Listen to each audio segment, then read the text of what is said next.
migration. When it is well managed and regulated, migration can help to drive economic growth and opportunity for all. However, we need to deal with illegal migration. We have seen how illegal immigration into our country can put pressure on our public services and undermine our efforts to create decent work for all.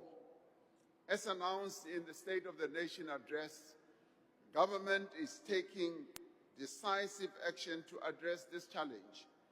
We are cracking down on violations of immigration laws. We are increasing our inspections of workplaces and prosecuting employers who violate our labor laws.